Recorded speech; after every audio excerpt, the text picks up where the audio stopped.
Hi, good evening, everyone, and it's Lilia from Heal Scotland here with my buddy in wild medicine, Claire. How are you doing, Claire? Good to see you. Yeah, I'm great. I'm full of the joys of a week, almost a full week of sunshine in the West Highlands and the birds singing and spring in the air. Some of the plants are starting to properly poke through now. So Oh, I yeah, know. couldn't be happier. I love this time of year. It's just absolutely glorious, isn't it? And actually feeling, I went out into the gardens just picking up bits of rubbish and tidying up a bit. And you could really feel the warmth in the sun. And I thought, Yeah. I've just sat actually out there for a wee bit. It's so nice. Yeah, it's really, really nice. Nice to be able to go out there and not be wearing 6 layers of waterproofs and, as you say, feeling that warm glow from the sun and getting things tidied up a little bit. Spring cleaning in the Yeah. garden. Yeah, absolutely, absolutely. Now let's talk about. Well, obviously, there's loads of stuff coming up. I mean, I don't know whether you want to stick to the actual book or whether you want to freestyle because I know that you like to do that. We both like to do that. Yeah, that's it. Well, I can talk a bit about both because there's loads of things coming out now, and obviously, if you've got a copy of the book, that's so great. But you might be looking at other things as well that are coming through in March. So, obviously, depending on whereabouts in the country you are, I was talking about last month about the wild garlic just starting to poke through here, Mhm. but here in Morvern, the wild garlic is just about pickable now. If you're further south, then you'll probably have a patch that's well pickable. So that's obviously one thing, well pickable. Um, and in sheltered spots, the nettles are starting to become pickable as well. Are Um, they? just Yeah. in sheltered spots here. Mhm. Obviously, if you're further south, then they'll be well on their way and ready for picking. Uh-huh. So that's exciting because, as you know, I do love nettles. Me too. And the other plant that I talk about in the book for March is ground elder, which is definitely starting to come through here now and is starting to get pickable. It's quite nice at this time of year when it first starts to come through because it's quite tender. It tends to have the best flavour. It's not too tough yet. So that's a good one to look out for. Again, it's Apiaceae, which is a carrot family, so do get your identification right with ground elder because there are some toxic species in that family. In Mhm. fact, just a few weeks ago, I had a frantic phone call from a patient telling me that his wife had just eaten what she thought was hemlock water dropwort, which is probably the UK's most toxic plant, and that is out at the moment. So they sent me some pictures, some photographs of this plant that she'd eaten, and I could confirm that she had indeed ingested some of Britain's most toxic plant. Um, Really? How does that yeah, I affect mean, it? very very small amount. So, and it was the leaf rather than the root, which is the root is the most toxic part. But they did make the call that they should probably go to A&E for monitoring. Thankfully, she was okay. She just had a very small amount, but it's just a big lesson to really get your identification right. So So do if take. say you wanted to kill somebody, Is this you looking for tips? I'm asking for a friend. I mean, would it kill you? Oh yeah, Would it absolutely, it kill could. somebody you didn't like? Yeah, I mean, here's a conversation that I didn't think we were going to be having tonight. Yes, you can certainly kill somebody by ingesting that plant and certain other plants that grow wild in the UK as well. Yeah. Really? Yeah. I mean, Yes. I know that fungi get the bad name for being sort of scary, don't they? They And I absolutely do. suppose Yeah. up until probably quite recently, the people that were foraging were usually very well educated. But now that we're all going out, and looking for things, then I guess you really do need to be careful. Um, Absolutely. Yeah, yeah. And some people do think, oh, I'll just have a nibble of this, I'll have a nibble of that, and that's absolutely fine. But you really do need to, it's one of the first things that I say when I'm teaching foraging courses is, I think it's the bit that everybody starts to zone out at, the bit where I talk about the guidelines, as I like to call them, because I don't like rules. But these things are there to keep people safe, and you do need to get your ID right, because yes, you could die if you eat the wrong thing, and that's plants, that's mushrooms, not seaweeds, as we spoke about before. Yes. Yeah. You'd be all right with seaweeds. Some are tastier than others, of course, but none of them are going to kill you in the UK. But with plants and mushrooms, you do need to, get your identification right. And for some reason in the UK, we have this mycophobic culture. We're terrified of mushrooms, but we're less scared of nibbling on toxic plants for some reason. So it's an interesting Yeah, one. I wouldn't really. I mean, I thought, I know some of them don't taste nice and could maybe give you tummy ache, but I didn't realise that it could be a murder weapon. I feel like I've planted some seeds of malice in you. Yeah, so can you talk us through let's start with the nettle as well, just like the medicinal properties. And, my mum used to say my granny would go out and get the first baby nettles and put them in the soup. And it turns out Mhm. there's actually a very good reason for that, isn't there? Although I'm Yeah, not sure my granny knew what it was. She just probably copied her mum. Or maybe she did know. I don't know. I didn't really know her. We didn't talk about that stuff. I was quite young when she died, so I didn't get to know her, unfortunately. yeah, no, we do have a long tradition in this country of using nettles for foods and for medicine. And actually, in the Highlands, crofters used to force nettles under glass, because traditionally at this time of year, March, the other month beginning with M, March, and April, it's what we call the hungry gap, where there's not a lot of cultivated foods around. So Yes. you'd be kind of eking out your turnips and your tatties and your kale from the previous year. Your new crop that you've sown hasn't actually started to be edible Mm, yet. So you've got this gap of a couple of months, or potentially longer, or shorter, depending on where you in the country you are, where uh-huh. there's not really a lot of cultivated foods around, and your stores from the previous year will be dwindling. So that's where wild foods can really fill a gap in the diet, because all the wild greens do start to come through earlier than the cultivated ones. So Yeah. nettles were a fantastic spring food, and really highly prized and treasured in this part of the world. And that's not just because they're around, it's because they're highly nutritious as well, which is probably why they have to protect themselves with with the stings, because they're really a powerhouse of vitamins and minerals, and lots of different trace elements, Mhm. particularly iron as well. So if you are on a plant-based diet, nettles are a really good addition to Mm, to your diet, because obviously getting iron and certain other nutrients from just a mhm. plant-based diet is very difficult. I mean, medicinally, they're anti-inflammatory. They're a spring tonic, so they help to cleanse through the kidneys. They are what's known as traditionally known called a blood purifier. So we have this class of herbs that we call alteratives, which are the blood cleansers. So nettles were traditionally thought to cleanse the blood in the spring. So they're a great food or medicine to add in at this time of year. So and of course you can use them fresh, and as you say, just put the tops into soup. You can dry them for use later on. You can blanch them in a big pot of water and put them in the freezer. You can mix them through bread. So Scrambled there's eggs. scrambled eggs. Yeah, I know this time of year I'm getting, because I love to have eggs in the morning, so I'm always getting my spring greens into my eggs first thing in the morning. And then Yeah. of course your wild curry as well, wild green curry. That's one of my favourites. Mhm. Is that in the menu for the Oh retreat? yeah, absolutely. That's my favourite, absolute favourite, absolutely Can't love have it. a wild medicine retreat without a wild green curry.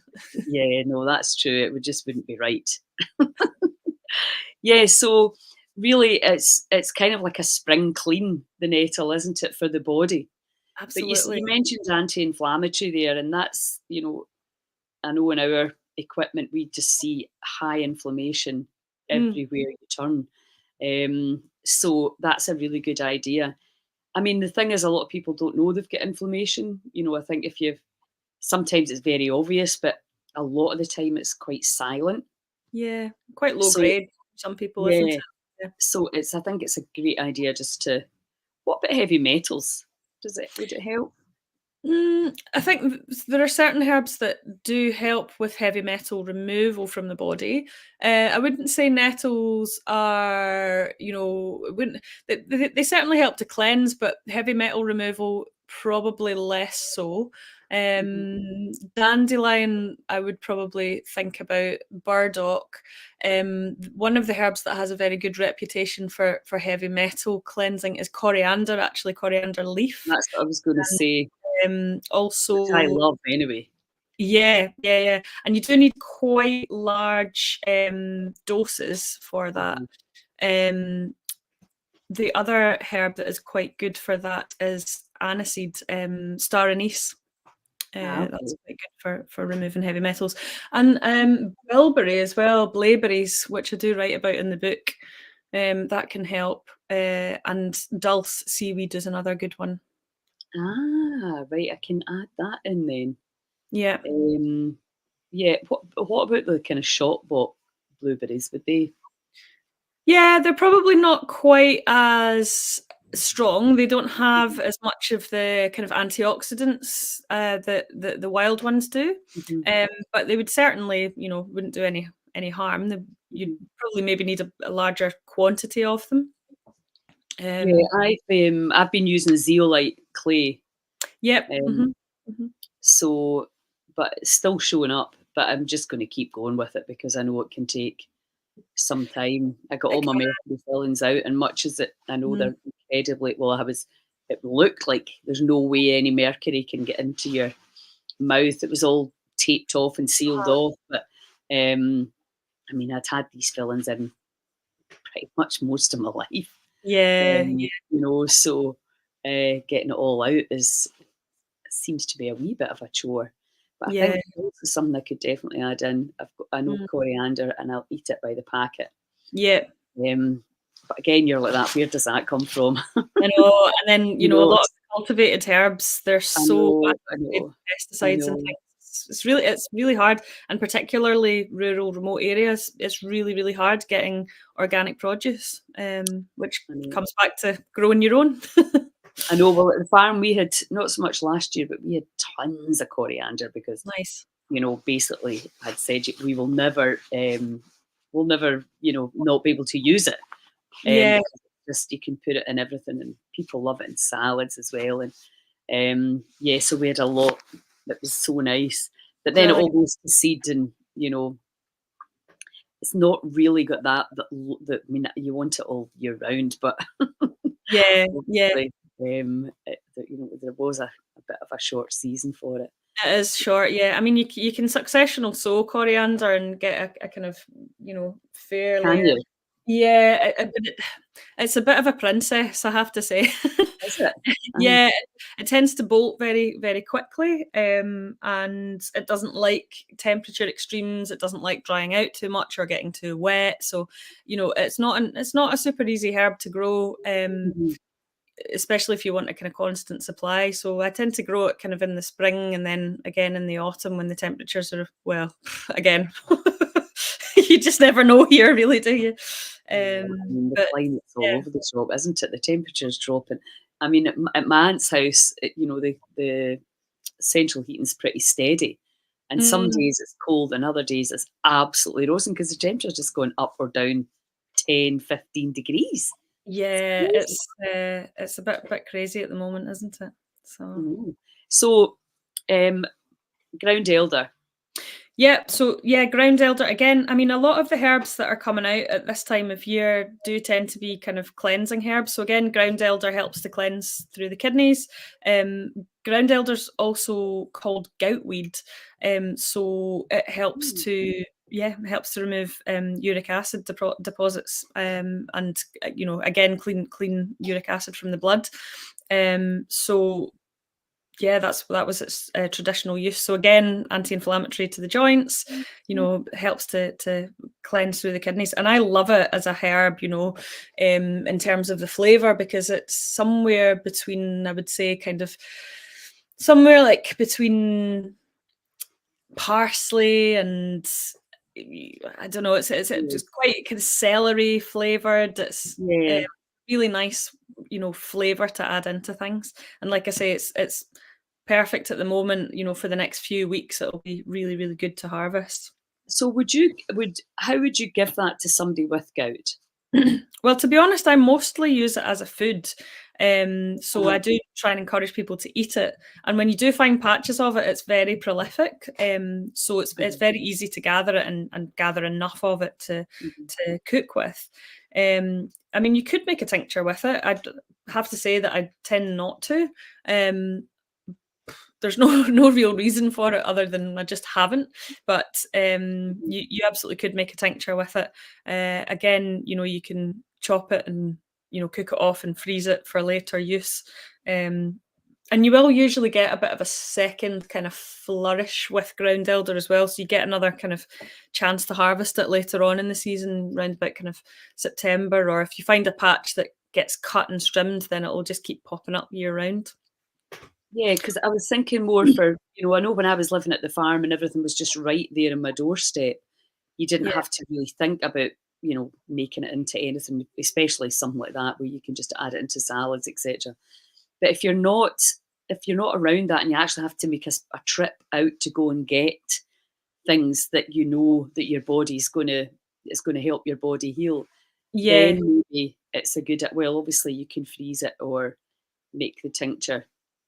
And all that information, obviously, for anybody that's got gout. Somebody was talking about it the other day. It's funny, it's come up.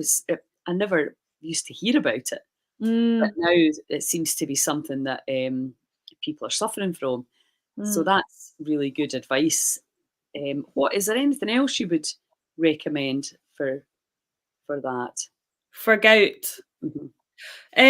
Well, what I tend to use, I mean, it's obviously depends on the person, and what else is going on for them health wise. But I tend to use things that would help to support the liver and the kidneys. Obviously, what you're trying to do is eliminate waste products, Mhm. from the blood circulation, and excrete them from the body. So I would use probably anti-inflammatories to help with the joint inflammation. So that might be things like willow or birch is a really good one. Again, looking at dandelion leaf and root. You might want to look at burdock as well for liver and kidney support. Wild cherry bark is a very good anti-inflammatory that can help as well. And yeah, it depends what else is going on for them. Like I say, celery seeds, another really powerful anti-inflammatory that I would use for gout as well. Um, Okay. Even turmeric as well. It's, Uh-huh. it's quite a good one. So Cool. yeah, I saw that mushroom you got the other day. Is it a birch polyp or? Oh no, it's a turkey tail. turkey tail. Oh my Yeah, the god, most it's beautiful. beautiful turkey tail. I mean, honestly, it was like, you have those moments and you think there's like a light shining down from Yeah, the yeah. sky, and there's just this mushroom It on was this like log. a piece of Oh, art. it was beautiful. It was just like, wow, thank you so much, Mother Nature. Oh, Yeah, that is another thing that you will find, you know, probably in the woods or on your log pile at this time of year. So mhm. usually round about from kind of November all the way through till March, you'll be finding turkey tails, in the on the woods. And Um, I mean, they got Paul Stamets kind of made the turkey tail quite famous. And was it Fantastic Fungi, the documentary? yeah, Yeah, yeah, talking about that's his right. mum. Yeah, that's right. Yeah. So he You tell shared. us a little bit about the medicinal properties. I know you're not allowed to say, that it cures anything, but what? Yeah, so yeah, I mean, cure, I don't really like to use the word cure anyway, because I just feel like it's a bit of a bit of a myth, isn't it? But certainly with turkey tail, there is research that shows that it has antiviral properties. So most medicinal mushrooms contain beta glucans and like polysaccharides, so kind of specialized long chain sugars that have specific effects on the human immune system. So turkey tail contains, well, there are 2 polysaccharides that have been fairly well studied in turkey tail, but as we know, a whole plant or a whole mushroom is probably more than the sum of its medicinal parts that they've isolated and tested. But these polysaccharides have been shown to reduce the growth of cancer cells, certain types of cancer cells, and the mushroom itself has also been shown to reduce side effects associated with radiotherapy and chemotherapy, and it's also been shown to improve the efficacy of chemotherapy and radiotherapy. So if somebody's having conventional treatment for cancer, then it can actually help to make that treatment more effective and reduce the side effects associated with it. So, in traditional Chinese medicine and also in Japan, they've been using turkey tail for centuries, and they do now also use it as a main line of treatment alongside conventional therapy for cancer. So that is part of their conventional medical treatment. And I know that now there's a lot of information out there about it, and medicinal mushrooms are gaining popularity as well. So it is a good one to look into. Mm-hmm. Yeah, and so what will you do with that one of yours? Will you use that to make medicine for your clients? Yeah, so that's what I do with a lot of the things that I'll forage for myself. I will go, and so with the turkey tail, obviously, I think I mentioned the post you were talking about the other day. So I make a dual extract. So polysaccharides are best extracted, or beta glucans are best extracted in a hot water extract. Certain mushrooms also contain more alcohol soluble constituents, like triterpenes or acids, so they tend to be extracted better with alcohol. So you need a dual extract. So what I do with the turkey tail is, so I've harvested that, cleaned it, dried it in the dehydrator, so it's now nice and crispy, so you can kind of snap it, and that's how you know it's really well dried. I'll then powder the mushroom so that you've got a really good surface area, and that helps to break down some of the cell membranes. And then I'll get it into a slow cooker with water and leave that on a low setting overnight. So you're doing a really long, slow decoction. That helps to break down the cell membrane. So there's a compound called chitin in the cell membranes, which is a really kind of woody material that's quite hard. So in order to extract the constituents effectively, you have to kind of break this down and draw them out, basically. And then once I've done that, then I will fix the entire lot with alcohol, which will then help to draw out the triterpenes and acids so that's my way of extracting most medicinal mushrooms that I use. So if you're just having a powdered fruiting body extract, you're not really getting the benefits of the mushroom itself. It needs to go through that process of breaking everything down in order to extract the active compounds. Aye, for the body to really get the best benefit from it. Absolutely, yeah. So, you can be putting all that stuff into your body, but you're not absorbing anything. So I know, well, that's the thing, isn't it? Yeah, it's absolutely remarkable. The good and I old do have clients coming, patients coming through my practice that are taking powdered fruit and body extracts, and you're like, it's probably not doing a huge amount because you're not preparing the mushrooms properly. Well, I mean, it all comes down to the processing with everything, doesn't it? Whether it's your supplements, whether it's your food, how much love and care and etc. has been put into it or not, as the case may be. Yeah. Somebody's saying this is all amazing. Thank you. If anybody's got any questions for Claire that they would like to ask. The other thing that I was thinking about, is this long COVID that so many people seem to be suffering. It's like a post-viral type syndrome, brain fog, extreme fatigue, achy joints. Have you been seeing that in your practice? Yeah, I do work with COVID and long COVID, and obviously post-viral fatigue, long Lyme disease. I do work with patients with those kind of conditions quite regularly. Um, yes, I mean, I think with the COVID story, again, it's pretty complex. And everybody is different. There's no one size fits all approach. I mean, I suppose it's like saying, what's the best herb for fibromyalgia? Well, fibromyalgia is such a complex condition that affects people in so many different ways. What's the underlying, how did that person get to that stage, basically? And I'm seeing people who were previously incredibly fit, ultra marathon kind of style folk, big runs or big athletes, that have had long COVID and really are at kind of rock bottom. And I think there's a few different things going on there. One of the things that we're seeing a lot of is obviously the kind of microclotting that is caused by having the COVID virus. So there's a few different ways that we would approach that from a herbal perspective, but that does tend to cause a lot of problems with, again, kidneys and joints and fatigue levels and lung, longer lasting lung problems, cardiovascular problems, and obviously you'll get kind of weird kind of circulatory things going on as well. And something else that we see a lot of as well is gut dysbiosis.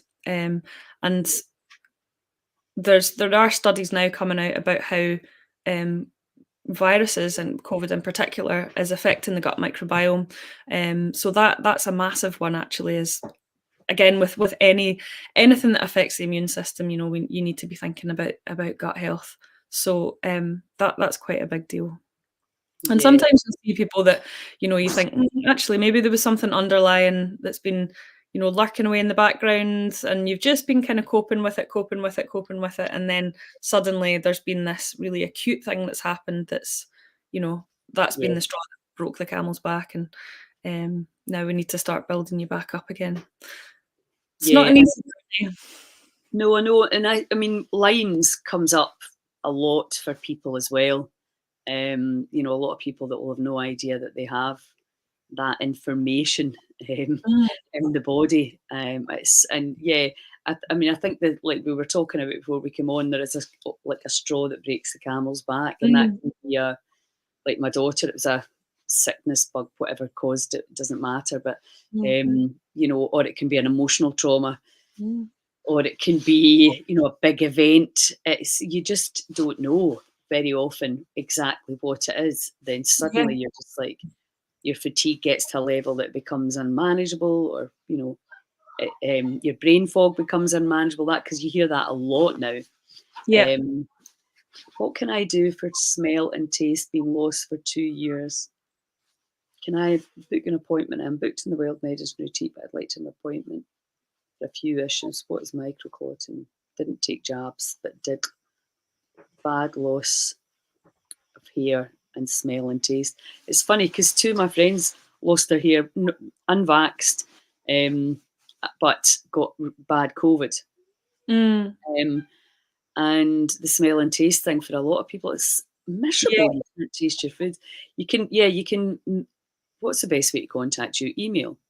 Yep, so you can email me, Clare Houlihan, so that's ClareHoLohan at hotmail.co.uk. Or that Hotmail address. What age are you? Clare Houlihan at hotmail.co.uk. There's something wrong with that. You know what? I know. I'm technologically challenged. Yes, there is something wrong with it. That's another conversation for another time. West Highland Herbal is Clare's business, Yeah, so and you'll be able you can to. actually go if you just want to book an appointment, you can actually go onto my website, which is westhighlandherbal.co.uk, and Mhm. there is an appointments section where you can book yourself in Oh, for you can put consultation. yourself in. Right, so Oh, West Highland Herbal.co.uk. Is yeah. that right? Okay. And you can book yourself in. I'm thinking that's Maggie because I know Maggie's coming to the retreat. Is it you, Maggie? Because it just shows up Facebook user. Yeah, that's great because that would be good for you to Yeah. have a chat with Claire. The taste and You know, smell thing is tricky. It's kind of about retraining your nervous system, which, you know, it takes a lot of time. But, you know, the one thing that for has sure. worked for quite a lot of people is the just reinforcing that kind of strong smells. So, you know, orange peel, coffee, essential oils a couple of times a day. And it's just practice, practice, practice, you know, and it Mhm, does eventually come back. I've had mhm. a couple of folk that have, you know, it's been the kind of last thing to come back after a, Yeah, it happened to my brother, and I mean, it's just your whole joy and delight in food. I mean, I it's know, devastating. I've yeah, had it for like an odd day or two here and there, but you know, that it goes away like that is awful. yeah, I know, yeah. Pure pleasures left in life is eating. It's a real So struggle, before we isn't finish, let's talk about the retreat. We've only got 2 places left. We had only one, but somebody can't come anymore, so we have 2 places left. it? Yeah, And we're coming up to your medicine garden at Lochalan in that yes. beautiful area of Morva. I was looking at these photos you sent. I was like, I cannot wait. I know. I'm so excited to bring everyone here. It's really such a special place, and yeah, there's just so many beautiful spots, and it'll be great to be able to take people to some of my favourite foraging spots and favourite swimming spots. You know, Spots. getting Yes. in the cold water. Um, and yeah, of course, we've got the fantastic facilities at the base camp to look forward to. So it's all ensuite rooms, and we've got the meal with the White House restaurant as well. So award-winning restaurant, which is just down the hill from the base camp, and Yes. they're going to be showcasing some local food and some foraged produce as well. So they're a great team to be collaborating with. Oh, For absolutely. And I mean, the last time was absolutely fantastic. So, and that gives us and the manservant a night off or a lunch That's off, yeah. whatever it is. We don't have to be washing up that night. So Uh-huh. that'll And be we great. also we've got the most spectacular nature and obviously all the phenomenal foraging that we're going to have. But we're also going to have the biofield viewer.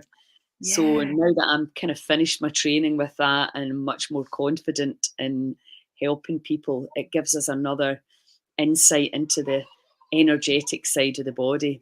And then also what I'm going to be bringing is the HRV, which is just your heart rate variability, which is a bit of a buzz right now for helping people see where they're at so that they can go home with a real deep knowing of how the protocols and how nature really impacts on the body. And you know, the forest bathing right now is just so special because things are just starting to come up and it's got that amazing smell.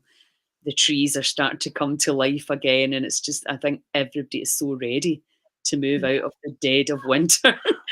You know, Absolutely. there's a lot more light. The skies are blue. It's yeah, the daffodils, the yellow. You know, the Yeah. even the what you call that tree with all the pink blossom, the cherry blossom. Cherry I blossom. saw one of these coming out today. So yeah, Nice.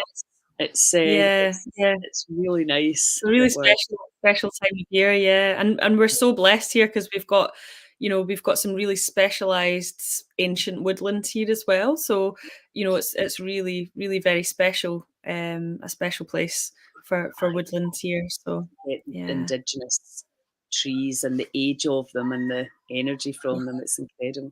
Can you hear my really grandson screaming in the background there? sounds like Trying he's to having get him loads off, of fun.